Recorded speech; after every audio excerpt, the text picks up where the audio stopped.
Escudriño tu palabra, Señor Jesús, mi Redentor. Entonces más profundo entiendo que sin ti yo polvo soy. Bienvenidos al encuentro con la palabra número 6, Hijos de Dios, por este servidor Adriano Padilla Ramírez. Deseamos que estos encuentros sean vida para ustedes, sean paz, sean plenitud, que estos encuentros descubran la palabra de Dios a su vida con la ayuda del Espíritu Santo. Oremos un instante, cerremos nuestros ojos y pidamos al Espíritu de Dios que sea Él en quien nos guíe. Padre Santo, danos tu Santo Espíritu para que guíe tu palabra y nos enseñes y nos lleves a la verdad completa, que es descubrir a Jesús, el Señor y el Salvador de nuestra vida, y tener plenitud como hijos de Dios. Por Jesucristo nuestro Señor. Amén. Estimados participantes del seminario, en esta oportunidad queremos hacer una nueva forma de presentar el mensaje. En esta ocasión presentamos el mensaje con el mismo texto que ustedes reciben. Hemos percibido que algunos se quedan con el video, pero luego no se acercan mucho al texto que hemos preparado con mucho cariño para ustedes. Queremos combinar entonces, por un lado, la explicación, nuestra palabra, no solamente el texto que está puesto allí, sino una palabra de explicación, de conversación con ustedes acerca de la experiencia de la fe, y el texto también. Es decir, vamos a hacer una lectura comentada del texto. Así como nuestro seminario tiene una lectura comentada del Evangelio, ahora hacemos una lectura comentada del texto que hemos construido a partir del Evangelio. La idea es que el video dice no más que lo que está en el texto, tal vez explicado de una manera más amplia, más dispuesta para ustedes. Entonces esperamos que esta oportunidad les sirva. Tal vez volvamos luego a tener el video con presencial y demás, pero por ahora permítanos compartir este mensaje y concéntrense por favor más que en la forma, en lo que estamos haciendo. En los encuentros sincrónicos que hemos tenido cada mes del seminario Encuentro con la Palabra, vemos cómo quienes perseveran, quienes continúan haciendo la lectura verdadera del texto del Evangelio, están sacándole provecho para sus vidas y sus vidas están creciendo. Le damos gracias a Dios por lo que está pasando, por lo que Él está haciendo en la vida de ustedes, para nuestro crecimiento y para la nueva evangelización en nuestra iglesia. Pero entonces queremos que sigamos aprovechando ese texto y lo hagamos con estas palabras sencillas de esta manera sencilla. Seminario de Formación Permanente, Encuentro con la Palabra. En el día de hoy, el texto de Hijos de Dios tiene los siguientes textos de apoyo. Juan 1, 12, 13 es el texto clave. Y textos de apoyo: Juan 5:43, 12:48, 13:10, primera carta de Juan 3:1, Hechos 17:28 y Romanos 8:15. Ustedes los podrán ver como principales, pero hay otros textos que aparecen también. Entonces ahora vamos a comenzar con la presentación de los elementos fundamentales que hay en este texto de explicación del capítulo 12 principalmente del Evangelio de San Juan. El pasaje clave, leemos la palabra de Dios en Juan 1, 12, 13. Pero a todos los que la recibieron, les dio el poder de hacerse hijos de Dios, a los que creen en su nombre, los cuales no nacieron de sangre, ni de deseo de carne, ni de deseo de hombre, sino que nacieron de Dios. Estimados participantes, ¿recuerdan ustedes que nuestro encuentro anterior trató de cómo la palabra viene al mundo, cómo la luz verdadera viene al mundo y el mundo no la recibe? Vino a los suyos y los suyos no la recibieron. San Juan nos presenta el contraste que se dio en la época de Jesús con respecto a su persona. Mientras unos no lo aceptaron en su propio pueblo y en su propia casa, como vimos en el encuentro anterior, otros sí lo aceptaron y creyeron en él.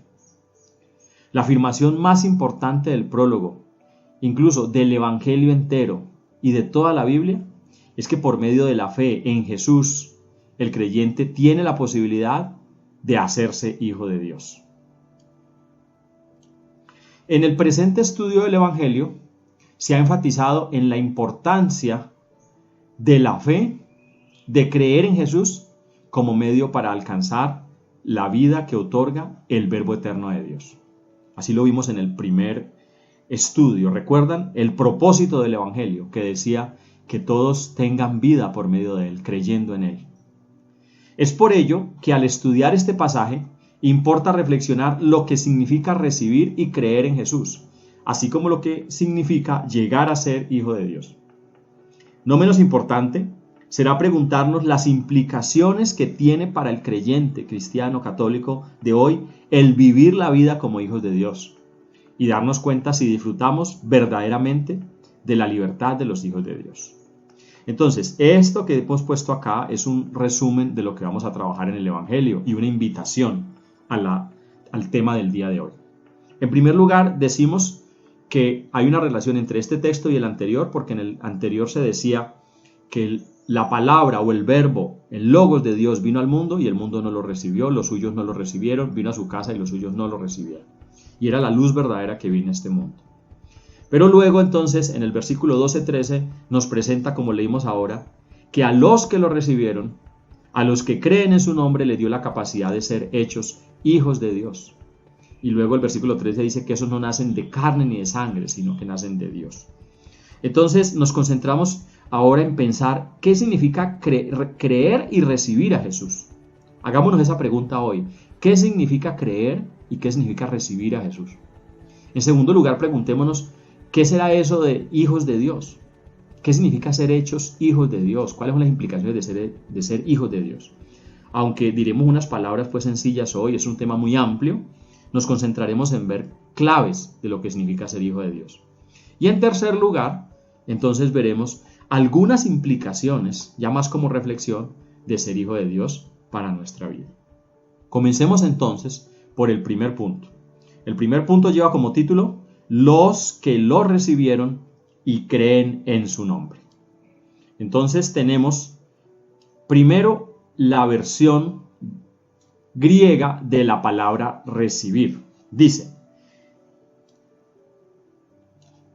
recibieron viene del griego lambano, de la raíz primitiva lab, que significa aferrarse activamente para tomar o recibir. Es de la plataforma Biblia Paralela esa definición. ¿Qué es lo que recibieron? Nos preguntamos. Según el hilo temático del capítulo, Juan está hablando de la luz que Cristo trajo al mundo. Lo podemos ver en los versículos 9 al 11, que fue los que trabajamos en el encuentro anterior. Y si ampliamos nuestro campo de visión y leemos desde el primer versículo y hasta aquí, veremos que la luz de la que habla es el Verbo encarnado. O sea, recibieron que la luz, pero esa luz es el Verbo encarnado. Recuerden el versículos 4, 5 que trabajamos en los primeros encuentros. Entonces, Juan se refiere a todos los que recibieron a Jesús como el Mesías, el Hijo de Dios, porque Él es el Verbo, es la luz. La luz es el Logos eterno. Entonces, recibir, nos concentramos en que es aferrarse activamente a algo. Esta definición, aferrarse activamente a algo. O sea, no solamente recibir. Cuando usted le dan un regalo, cuando usted le entregan un regalo y usted se lo lleva para su casa, lo pone en la mesa de noche o en la mesa del comedor, usted recibió el regalo y se lo lleva. Pero este recibir del que habla el Evangelio, de esta palabra, es algo más. Es tomar activamente. Tengan en cuenta eso, tomar activamente. O sea que los que recibieron la palabra es los que lo tomaron activamente. Los que reciben a Jesús es los que lo toman activamente. Bueno, vamos a verlo más ampliamente. Entonces, miremos algunos pasajes donde nos dice qué significa recibir o los que lo recibieron en algunos textos. Y sobre todo veamos la relación que hay entre el recibir y el creer. En el capítulo 5, versículo 43, dice la palabra de Dios. Porque he venido en nombre de mi Padre y ustedes no me reciben. Si algún otro viene en su propio nombre, a ese sí lo recibirán. Vemos que allí está utilizada la palabra recibir. El mismo verbo que está utilizado aquí está en este capítulo 5, versículo 43. Y dice él, yo he venido en nombre de mi Padre, pero ustedes no me reciben. Está hablándole a los dirigentes judíos, a los que cierran su palabra, cierran su corazón frente a la palabra de Jesús, ¿ya? Y por otro lado también dice que si otro viene en su nombre, sí lo recibirán. Podemos pensar muchas veces en nuestro mundo que muchas personas vienen en nombre suya, un político, un deportista, no viene en nombre de otro, y sin embargo lo recibimos a veces y lo convertimos en un ídolo más importante que el mismo Dios. Es una pregunta para nosotros. ¿Cómo recibimos a Jesús? El segundo versículo de la capítulo 12, versículo 48. Dice la palabra de Dios: el que me rechaza y no recibe mi palabra, ya tiene quien lo juzgue. La misma palabra que yo he hablado lo condenará el último día. Entonces aquí Jesús está hablando del que no recibe su palabra, pero el que no recibe la palabra no lo recibe a él. Recordemos que la palabra de Dios es la misma, o la semilla de Dios que nos contaban las parábolas del sembrador en los evangelios que llaman sinópticos, Mateo, Marcos, Lucas. Nos habla de la semilla, pero la semilla es Dios mismo, es el mensaje de él, y en últimas es Dios mismo, porque lo que germina y se convierte en reino de Dios en el corazón de las personas no puede ser una semilla, es una figura. ¿De quién? Del mismo Espíritu de Dios, del mismo Dios mismo. Entonces Jesús está diciendo: al que no me recibe y al que no recibe mi palabra, ya tiene quien lo juzgue. Y esto es clave aquí, lo veremos más adelante, porque el juicio en el Evangelio de Juan no está para el futuro. El juicio se realiza aquí y ahora, en la decisión o en la opción que tomemos frente a Jesús como el Mesías, el Hijo de Dios. Y el tercer texto, que está tomado de Juan 13:20, nos dice: en verdad les digo, el que reciba al que yo envié, a mí me recibe, y el que me recibe a mí, recibe al que me ha enviado. Aquí tenemos entonces otra ampliación del tema, y es: al recibir a Jesús, estamos recibiendo al Padre también. Y ahora hay un texto en San Juan que nos dirá más adelante en el Evangelio que quien lo recibe a él, recibe al Padre, y dice: y vendremos a él y haremos morada en él. O sea, está hablando de la Trinidad. Entonces, recibir, creer en él, implica entrar en una dinámica de relación con toda la Trinidad. Esto es el inicio de esta explicación de comprender lo que significa recibir. Porque recuerden, a los que lo recibieron, les dio la capacidad o les dio la potestad o el privilegio. Estas son tres versiones que utilizan algunas, tres formas de decirlo según las versiones que leamos de la Biblia. Les dio la capacidad, les dio la potestad, les dio el poder o les dio el privilegio de llegar a ser hijos de Dios. Tenemos entonces que en el Evangelio de Juan, recibir a Jesús y creer en él es lo mismo. Se recibe a Jesús creyendo en él. Y esto lo indica el mismo Evangelio, como veremos a continuación.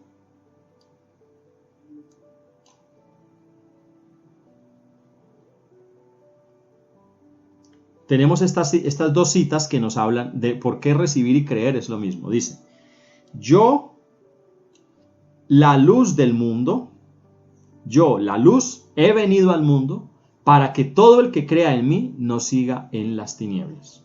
Entonces aquí nos está hablando del creer. Él es la luz. Este texto lo hemos leído varias veces en los encuentros. Él es la luz. Y como luz ha venido al mundo. ¿Para qué? Para que todo aquel que crea en él no siga en tinieblas. Entonces, creer en él y recibirlo es recibir a la luz. El segundo texto, que está tomado de 3, 11, 12, lo dirá tal vez más claro esa relación entre el creer y el recibir. Dice: en verdad te digo que hablamos lo que sabemos y damos testimonio de lo que hemos visto, pero ustedes no reciben nuestro testimonio. Si les he hablado de las cosas terrenales y no creen, ¿cómo creerán si les hablo de las celestiales? Bueno, entonces Jesús aquí, hablando ya en el capítulo 3, que habla con Nicodemo, dice que los que hablamos de lo que sabemos, pero ustedes no reciben nuestro testimonio. Oigan bien, no reciben nuestro testimonio. Él está hablando de su palabra y no reciben su palabra, su testimonio. Pero si les he hablado de las cosas terrenales y no creen, ¿cómo creerán las celestiales? Es decir, el recibir y el creer es una misma cosa. Alguna versión dice así: a los que lo recibieron, es decir, a los que creen en su nombre. Y ya veremos que su nombre es su persona, o sea que es creer en él. Recibir y creer es lo mismo y habla de tomar activamente, agarrar a Jesús. No solamente recibirlo y ponerlo en una mesa, es agarrarlo, es tomarlo para sí. Veamos entonces una explicación más amplia de esto. En la primera parte tenemos: el que cree a alguien recibe su testimonio, pero el que cree en alguien se entrega totalmente a él. Y eso está tomado del programa Eastward en la página de la Biblia comentada por los profesores de Salamanca. Dicen: el que cree a alguien recibe su testimonio, pero el que cree en él se entrega totalmente a él. Estamos hablando de lo que es la diferencia entre creer y creer en, que es lo mismo que recibir. Recibir es creer en la persona, no creerle a alguien. Yo puedo creerle a alguien lo que me dijo. Mira, que la noticia de hoy es tal. Yo creo esa noticia que él me dice. Pero creer en esa persona implica ya otra connotación. Es él mismo el que se vuelve en el sujeto de mi fe. No lo que él me dice, sino la persona de él. Creer en Jesús y recibirlo no se trata de una fórmula, por ejemplo un credo, o de pertenecer a una iglesia, o de estar bautizado, sino que implica optar por él, entregarle la vida y dejarse guiar por su espíritu. La vida eterna consiste en tener al Hijo de Dios.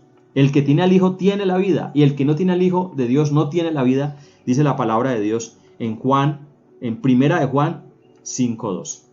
Entonces, creer en Jesús no es una fórmula, no es estar en una iglesia, no es estar bautizado, no es estar en una parroquia, ni siquiera es ser de un grupo, ni siquiera de ser un presbítero, ojo. Lo que se trata, o un sacerdote, o un líder, un pastor, lo que se trata es de optar por él, de entregarle la vida, de dejarse guiar por su espíritu. Y entonces, una forma de eso es ver que cuando hablamos de la vida eterna, consiste en tener al Hijo de Dios, dice en la primera carta de Juan. El que tiene al Hijo tiene la vida, y el que no tiene al Hijo de Dios no tiene la vida. Es decir, ya nos está planteando y nos está adelantando el tema de lo que significa ser Hijo de Dios, que nos va a hablar de la vida eterna. Tener el Hijo de Dios es tener la vida de Dios, y la vida de Dios es la vida eterna. Pero la vida eterna no es una vida que se prolonga, sino una calidad de vida, que hemos dicho también en otro momento de estos encuentros. Seguimos compartiendo entonces la explicación. Dice: por su parte, el juicio definitivo en el Evangelio no es algo que debamos esperar al final de los tiempos, sino que el juicio es aquí y ahora, según la posición que tomemos a favor o en contra de Jesús. Y eso está explicado en este texto que tenemos acá. Dice: el que cree en mí no es condenado, pero el que no cree ya ha sido condenado, porque no ha creído en el nombre del unigénito Hijo de Dios. Y este es el juicio, que la luz vino al mundo y los hombres amaron más las tinieblas que la luz. Está en el capítulo 3, del 18 al 19. Entonces, nos está presentando como como Jesús es el juicio verdadero. La opción que tomemos frente a Jesús es el juicio. Frente a Jesús estamos o condenados o salvados o juzgados según la opción que tenemos frente a Él, si lo recibimos o no lo recibimos. Y es la lógica que va a tener todo el Evangelio. Jesús les va a decir: el que no cree ya está condenado, y el que cree ya está con Jesús, ya tiene vida. Pero ojo, no el que cree simplemente que dice yo creo, como hemos dicho, sino el que cree con el corazón, asertivamente, entregando la vida y tomando activamente a Jesús. Entonces, creer en su nombre es una fórmula bíblica que significa creer en su persona. Recuerden cuando dicen creer en el nombre de Dios, o cuando decimos en el nombre de Dios, cuando nos damos la bendición los católicos, en el nombre de Dios, es en la persona de Dios. Así como hablaba del nombre de Yahvé como la persona de Yahvé en el Antiguo Testamento. Entonces, creer o recibir a Jesús es la cuestión fundamental del cristianismo, y por ello nos hacemos unas preguntas en esta primera parte. Las preguntas son: ¿lo conocemos? Es decir, ¿conocemos a Jesús? Para la Biblia no es algo conceptual, sino tener comunión íntima con Él. Recuerden que conocer bíblicamente es tener una relación íntima, es tener una intimidad, una comunión. Así que cuando decimos que yo conozco a Jesús, es que conozco a Dios. Estoy diciendo que conozco, que tengo una relación de intimidad, de comunión. ¿Yo lo conozco? Es la pregunta. Y en este caso Jesús, porque al conocer a Jesús puedo tener vida eterna o ser hecho hijo de Dios. La segunda es, ¿lo recibimos? ¿Lo hemos recibido? Miren, los fariseos y los escribas no lo recibieron. Los suyos no lo recibieron, siendo las autoridades. Hay que tener en cuenta que ser una autoridad religiosa ni de esa época o en esta época no garantiza que seas hijo de Dios. El hecho de que seas una autoridad religiosa, la que seas, no significa que seas un hijo de Dios o que seamos hijos de Dios. Significa más bien si lo hemos recibido realmente, si estamos en una comunión con Él. ¿Es Jesús el referente que orienta nuestra vida? Miren esta pregunta. ¿Es Jesús el referente que orienta nuestra vida? Si lo hemos recibido, nuestra vida se dirige desde su perspectiva. Y en tercer lugar, ¿creemos en su nombre? También los demonios creen y tiemblan, dice Santiago 2:19. También los demonios creen y tiemblan, ¿sí? Recuerden cuando Jesús estaba en Galilea, cuando estaba caminando por Israel, hacía sanaciones y los demonios y exorcismos, los demonios le decían, ¿qué tienes tú que ver con nosotros, Jesús de Nazaret? Sabemos quién eres el santo de Dios. O sea que los demonios también creen, también saben. O sea que si usted y yo creemos, eso no hace ninguna diferencia con un demonio. Si creemos que Jesús es hijo de Dios o que es... Una cosa es eso y otra cosa es, le hemos entregado nuestra vida. Es decir, lo hemos convertido en el dueño, en el Señor, en el amo de nuestra vida. El Espíritu de Dios controla nuestra vida. Y ahí la cuestión. Muy bien, vamos al segundo punto, que se llama ser hechos hijos de Dios. Lo que hemos visto hasta ahora se refería a lo que significa creer o recibir, y esperamos que ha sido claro en la explicación. Entonces, en el segundo punto tenemos ser hechos hijos de Dios, y ponemos aquí una cita que los invitamos a que ustedes la lean allá en su estudio personal.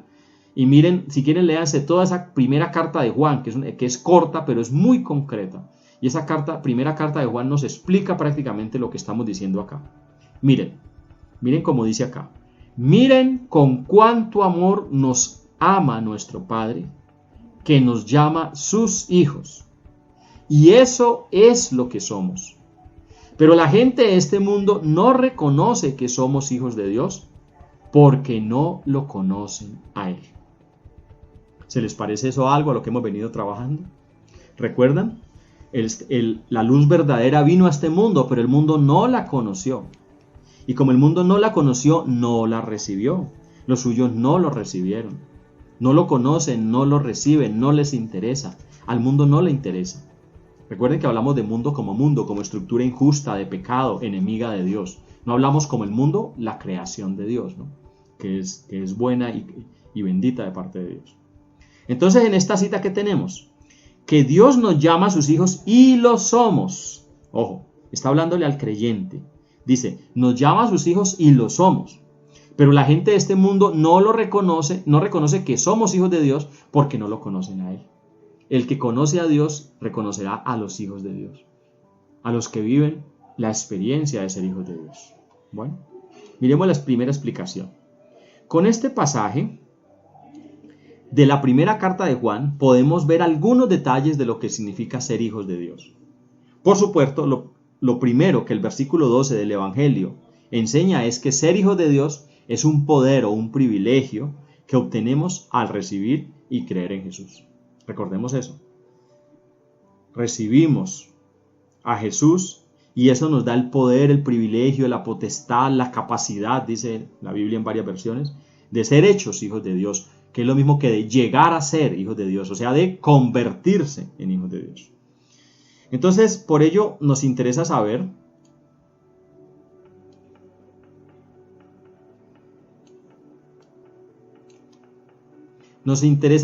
lo que significa ser hijo de Dios. Y veamos la palabra en griego. Utilizamos estos textos en griego para que las palabras originales nos hablen un poco más. Miren este ejemplo. La palabra hijo. ¿Qué significa ser hijo de Dios? Bueno, primero, ¿qué significa ser hijo? En griego, tegnon es niño. relacionado con tikto, engendrar o dar a luz. O sea que el tecnón es el tikto, el que ha sido engendrado, el que ha sido dado a luz. Entonces se utiliza en el sentido natural como en el figurado también. Y da prominencia al hecho del nacimiento.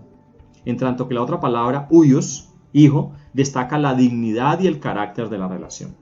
Entonces fíjense que aquí se está refiriendo con este término tecnón a decir niños de Dios, hijos de Dios, pero en cuanto hemos nacido de Dios. Se le da importancia al nacimiento. Entonces por eso digamos la palabra que puede ser mejor tal vez es niño. Somos un niño con respecto a un padre.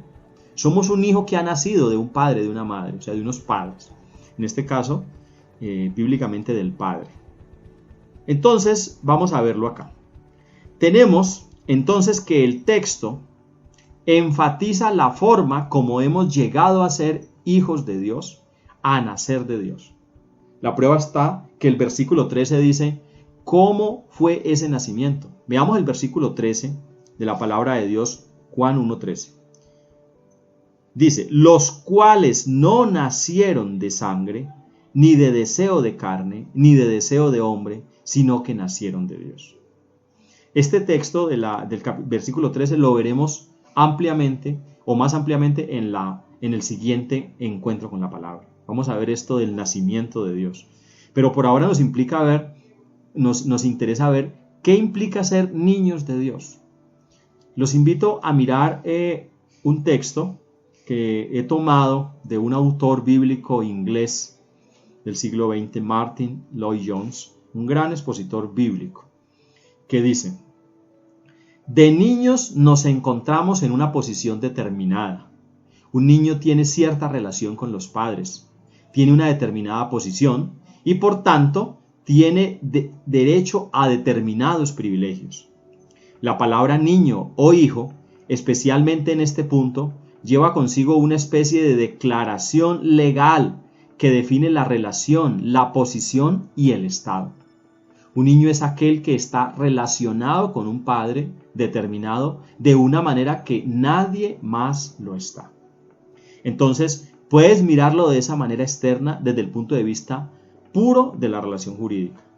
Y aquí Juan nos pide que hagamos una pausa y contemplemos esta cosa maravillosa que tú y yo, tal como somos, aquí en este mundo de tiempo, estamos en esa posición, en esa relación con Dios. Entonces, lo que este texto nos está tratando de llamar la atención es que cuando hablamos de hijo, pues decimos sí, hijo de un padre.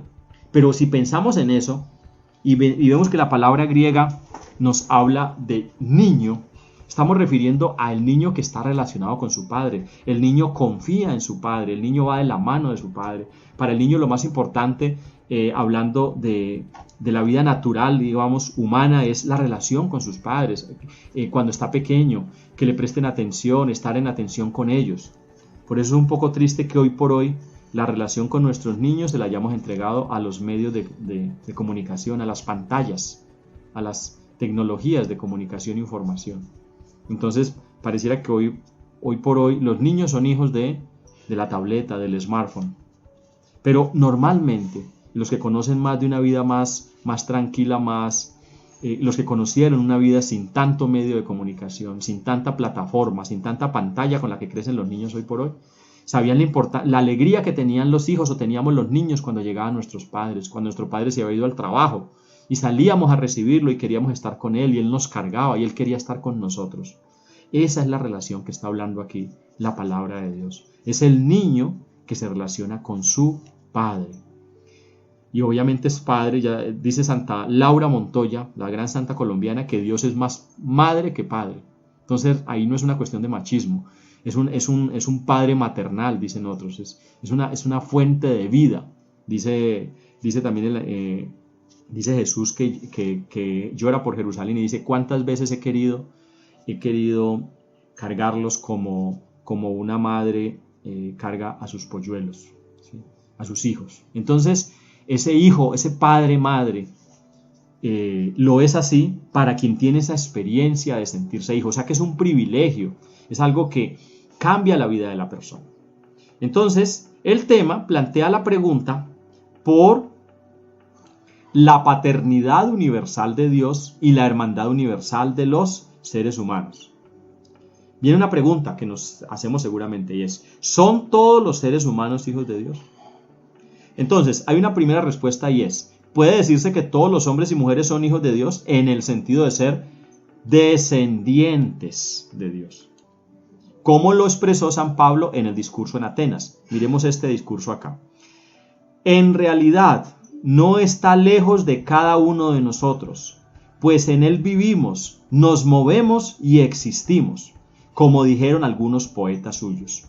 Somos también del linaje de Dios. Eso está en Hechos 17:28, y Hechos 17:28 nos cuenta cuando Pablo estuvo en el Areópago, ¿no? En la plaza pública de Atenas, donde se reunían pues muchas personas, los grandes filósofos y demás, a discutir muchas cosas, y él aprovechando eso les habló. Y en medio de ese discurso les dijo, en realidad no está lejos de nosotros, porque en él vivimos, nos movemos y existimos, dijo Pablo, como algunos de sus poetas dijeron. Y entonces los expertos han buscado a ver cuál fue el poeta que dijo eso pues en la antigüedad. Entonces, ojo, Pablo era muy inteligente, estaba aprovechando primero lo que ellos eran. Entró con la de ellos, como dicen, para salirse con la suya, porque después les habló de la resurrección. Y ya cuando les habló de Cristo y la resurrección, ya los griegos dijeron, bueno, de eso escucharemos en otro momento, y se fueron, porque eso no les interesaba mucho a un dios hombre. Eso eran mitos para ellos, porque han vivido toda la mitología de los dioses. Pero lo que importa aquí es que Pablo les estaba diciendo que sí somos descendientes de Dios, somos del linaje de Dios. ¿Por qué? Pues porque Dios es la realidad única que existe en últimas. En él vivimos, nos movemos y existimos. No podría haber nada que estuviera separado realmente de Dios, aunque cristianamente no caemos en el panteísmo con eso. Es decir, la creación brota de Dios, pero la creación en misma no es Dios en sí misma como es en Oriente de otra perspectiva. Bueno, entonces lo que tenemos allí es que efectivamente sí somos todos descendientes de Dios. Decíamos en el encuentro sincrónico, los que están escuchando esto pero estuvieron en el encuentro sincrónico, hablamos de esto y dijimos que eso se parece cuando hablamos de criaturas de Dios. Somos descendientes, somos criaturas de Dios, pero al mismo tiempo el Nuevo Testamento es muy cuidadoso para diferenciar eso de aquellos que entran en esta relación especial de filiación con Dios como resultado de la obra del Señor Jesucristo. En el mismo Evangelio de Juan, Jesús dijo a ciertos escribas y fariseos. Miren esto que les dijo Jesús a los fariseos. El padre de ustedes es el diablo. Ustedes le pertenecen y tratan de hacer lo que él quiere.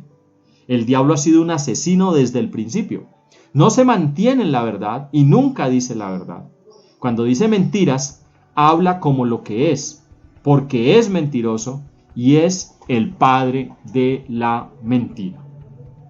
Para el Nuevo Testamento, quienes creen en Jesús y nacen verdaderamente nacen de nuevo son verdaderamente hijos de Dios y pueden llamar a Dios Padre, como lo afirma San Pablo, y lo veremos. Pero vamos a detenernos en esto primero. Lo que está diciendo Jesús acá es que hay una diferencia entre ser hijos de Dios, ser criaturas de Dios, y esto de llegar a ser sus hijos por medio de la fe, de hacer lo que Él quiere. Entonces, podemos darnos cuenta que el ser hijo de Dios no es todo ser humano, desde la lógica bíblica, todo ser humano que ha venido a este mundo.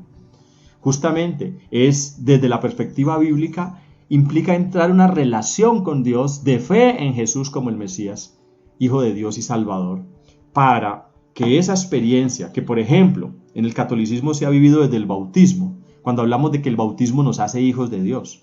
Efectivamente, el bautismo nos hace hijos de Dios en la lógica de que el creer en Jesús y recibirlo y vivir en Él implica ser hijo de Dios. Pero ese bautismo será reforzado, será vivido realmente en la vida, sobre todo si el niño ha sido bautizado como es lo normal desde bebé.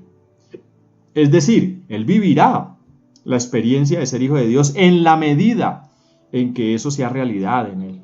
Es decir, el bautismo no hace algo mágico. El bautismo no es magia. no convierte a una criatura en un hijo de Dios porque un agua corre sobre su cabeza, y eso nos lo han explicado y ha sido muy claro la sacramentología, por ejemplo, del padre Gustavo Baena, sacerdote jesuita. Es la experiencia de ser hijo de Dios que se va ratificando en la vida. Por eso la tarea de los padres es ser la piscina, dice Baena, donde esos hijos van a bañarse diariamente, van a ser otros Cristos, y ese hogar tiene que ser la piscina de Cristo, para que Cristo sea bautizado, significa sumergido en esa agua que es Cristo, y él crezca como Cristo, crezca como hijo de Dios. De lo contrario, no. Ese niño podrá ser bautizado y creerá en una familia criminal o lo que sea, y allí crecerá no como hijo de Dios. Entonces, en ese sentido, Jesús les muestra a los fariseos, les dice: ustedes no son hijos de Abraham, ni siquiera, ustedes son hijos del diablo, porque hacen lo que él les dice. Una pequeña reflexión aquí. Nosotros, como cristianos, creyentes, católicos, ¿nos confesamos hijos de Dios? Y si nos confesamos hijos de Dios, ¿de quién somos hijos? Es decir, ¿a quién seguimos? ¿Qué es lo que hacemos? ¿Cómo vivimos nuestra vida diaria? Solamente basta mirar nuestra vida diaria y decir de quién somos hijos. ¿A quién le pertenecemos? ¿Le pertenecemos al mundo? ¿A los deportes? ¿A la farándula? ¿Al cine? ¿Le pertenecemos a todas las motivaciones mundanas? Cuando hablamos de mundano significa que estamos predicando contra el mundo. Nos referimos a lo opuesto a lo divino, a lo de Dios. Entonces decimos, para el Nuevo Testamento, quienes creen en Jesús y nacen de nuevo son verdaderamente hijos de Dios y pueden llamar a Dios Padre. Ahora, también puede ser que uno llame a Dios Padre y no experimente esa vida de hijo de Dios. Lo podrá llamar Padre de una manera pues narrativa, literaria, ¿no? Como una forma de hablar. Pero entonces veremos cómo afirma San Pablo en esta carta que vamos a ver aquí a continuación. Es en la carta a los Romanos. En el capítulo 8, versículo 15 nos dice: y ustedes no recibieron un espíritu que de nuevo los esclavice al miedo, sino el espíritu que los adopta como hijos y les permite clamar: Abba, Padre. Es Romanos capítulo 8, versículo 15. Entonces nos está diciendo que es el Espíritu de Dios que tenemos al recibir a Jesús, o en el Espíritu de Dios en el que recibimos a Jesús, el Espíritu Santo, es el que nos habla en nuestro interior y él nos permite reconocer a Dios como Padre. Entonces, en el Espíritu de Dios, que nos adopta como hijos, podemos clamar Padre.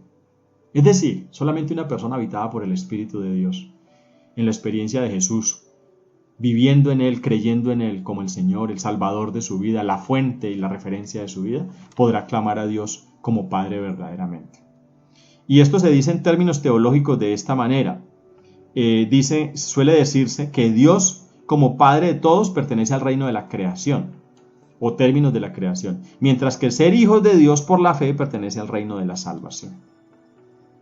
Somos creados por Dios, pero somos salvados en la experiencia de Jesucristo. Dado que el Evangelio de Juan es cíclico y expresa una misma verdad desde varias perspectivas, podemos relacionar lo mencionado en nuestro primer encuentro acerca del propósito del Evangelio. Recuerden, Juan 20:31, los que estuvieron en el primer encuentro. Creer en Él para tener vida. Recuerden, a los que creyeron, entonces pudieron tener vida en Él. El propósito del Evangelio es que crean en Él para que tengan vida. De esto se trata, de ser hechos hijos de Dios y de tener vida, la vida eterna. Entonces lo que vamos a decir acá es que el Evangelio de Juan no va diciendo como procesualmente las cosas, pensando que cuando llega el capítulo 2 va a decir cosas mejores, cuando llega al 4 va a cambiar, cuando llega al 8 y cuando llega a la pasión, por allá al 19 va a decir cosas más grandes. No. Lo grande que tenía que decir lo dijo desde el primer versículo. En él estaba la vida era la luz de los hombres, era la palabra, el verbo que estaba con Dios, etc. Y a los que lo recibieron, lo está diciendo acá. Es decir, él cíclicamente va diciendo una gran verdad. ¿Cuál? Lo mismo, que creer en él nos da vida. Que esa vida significa la vida de Dios. Es decir, ser hechos hijos de Dios es recibir la vida de Dios. Y eso significa tener la vida eterna.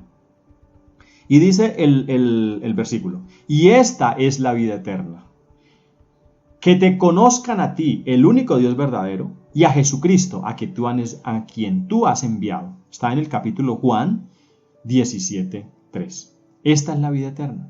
Entonces, vida eterna, creer en Jesús, ser hecho hijos de Dios, nacer de nuevo. Van a ser equivalentes. Lo mismo que en los sinópticos, Mateo, Marcos y Lucas, de reino de Dios. Y lo mismo que en San Pablo, de salvación. Entonces son palabras que en su contexto, de acuerdo a cada autor bíblico, tienen un significado paralelo. También es nacer de nuevo, como lo dirá en el versículo 13 del capítulo 1, y especialmente en el capítulo 3 mediante el diálogo con Nicodemo. En resumen, el gran propósito de San Juan y del Nuevo Testamento en general es que recibamos la vida de Dios, que es llamada vida eterna. Cuando esto sucede, somos llamados sus hijos. Y esto porque hemos experimentado un nuevo nacimiento, es decir, hemos nacido de nuevo. Esta vez no de la carne, sino del Espíritu de Dios. Bueno, entonces miren la relación. Nacer de nuevo, ser hecho hijos de Dios, tener vida eterna, creer en Jesús, tener la vida. Aquí nos preguntamos, ¿cómo se realiza ese nacimiento? Esto será lo que trataremos en el próximo encuentro, aunque no es nada escondido ni misterioso. Se trata de recibir al Señor Jesucristo por la fe y adherirse a Él plenamente. Esto no es marca registrada de ninguna confesión o rama de la iglesia. Es la posibilidad de todo creyente que opte por Jesús verdaderamente. Aquí es importante hacer una anotación al respecto. Ya hemos dicho, bueno, ¿cómo se realiza este nacimiento? Pues vamos a tratar el versículo 13 ampliamente en el encuentro siguiente. Y además, eso nos llevará al capítulo 3 del Evangelio de Juan, que es nacer de nuevo según Jesús cuando habla con Nicodemo, ¿no? Entonces, eso lo veremos, pero no es ningún misterio porque aquí ya hemos dicho de que comienza por la fe, por recibir a Jesucristo y adherirse a Él. Y decimos, hay una nota, que esto no es marca registrada de ninguna confesión o rama de la iglesia. A veces parecería que en el cristianismo hay algunos como que tienen la marca registrada o el copyright, digo yo, de decir nosotros somos lo que creemos en el Cristo, Señor y Salvador. ¿Y los otros qué? Todos los cristianos están llamados a eso. El cristiano católico está llamado a tener la experiencia de fe en Cristo y no tenerle miedo que eso sea del cristiano evangélico. Y el cristiano evangélico está llamado a vivirlo. Todos estamos llamados a vivirlo, a vivir esa experiencia de ser hijos de Dios por la fe en el Cristo Salvador. Tal vez el no hablar de eso, sobre todo el no hablar de eso ampliamente en la Iglesia Católica, nos ha hecho mucho daño, porque nos ha hecho creer que nosotros somos los que tenemos un credo, un catecismo y unos mandamientos, y que los otros son los que hablan del Evangelio. El Evangelio es la fuerza y la vida de todo creyente, ya llámese cristiano evangélico, llámese cristiano católico. Entonces, hagamos un test, dice el texto, hagamos un test para saber en qué medida estamos disfrutando de la vida de Dios. Y he puesto acá dos preguntas sencillas a propósito de esto. Y estas dos preguntas, con ellas vamos a cerrar este encuentro de hoy. Y ahora hacemos una reflexión final. Entonces dice, considerando que, recuerden que a veces los decretos tienen muchas veces estos considerandos, ¿no? Y después de que se considerando tantos considerandos, al final se dice la carne pues del mensaje. Aquí decimos, considerando que el cristianismo no es una tarea, un deber, algo obligado, contra la voluntad de uno para recibir algún mérito, sino que está lleno de gozo, de libertad, de triunfo, de alabanza. Es decir, el cristianismo es vida, para resumirlo, vida plena, de gozo, de regocijo, de paz.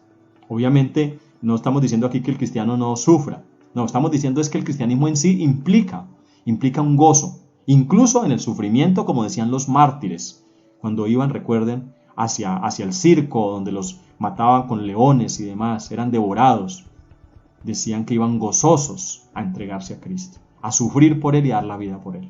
Entonces nosotros nos preguntamos, si el cristianismo no es algo obligatorio, algún deber, una tarea, algo aburridor, algo harto, algo que me tocó, una tradición, una religión que puso mi familia, entonces nos preguntamos, ¿está su vida llena de gozo, de libertad, de regocijo en el Señor?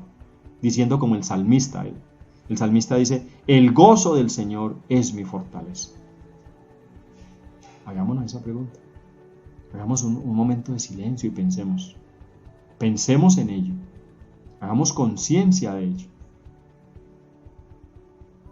o tal vez digamos que queremos vivir esa vida, la vida de los hijos verdaderos de Dios. Y la segunda pregunta, considerando que la vida del Hijo está ligada a la del Padre, y por tanto el Hijo de Dios tiene un sentido de pertenencia a Dios, según el dicho, de tal Padre, tal Hijo. A diferencia de las personas del mundo, que ven a Dios como un tirano que les inspira temor, alguien que no necesitan, o alguien tal vez tirano, que castiga y demás. Entonces el cristiano, el creyente, el Hijo de Dios, está relacionado con Dios como su Padre, tiene un sentido de pertenencia a Él, tiene una relación con Él, pero también tiene, como veíamos, algo de lo que tiene el Padre. Lo que tiene el Padre tiene el Hijo. Entonces, está su vida ligada a Dios como un hijo hacia su Padre, de tal modo que vive su vida desde la perspectiva de Dios y sus acciones están controladas por el Espíritu de Dios. Pensemos en eso un instante. Y vamos a terminar entonces en este encuentro con la palabra número 6, tomando conciencia de lo que hemos reflexionado. A los que creyeron, a los que lo recibieron, les dio la capacidad de ser hechos hijos de Dios. ¿Qué significa ser eso? Hijo de Dios. Hemos visto lo que significa, hemos visto que es creer en Él. ¿Cómo estamos viviendo esa experiencia? Y finalmente, nos gustaría disfrutar verdaderamente de la vida de los hijos de Dios, como dice San Pablo, de la libertad gloriosa de los hijos de Dios, y clamar con el Espíritu a Dios, Abba, Padre.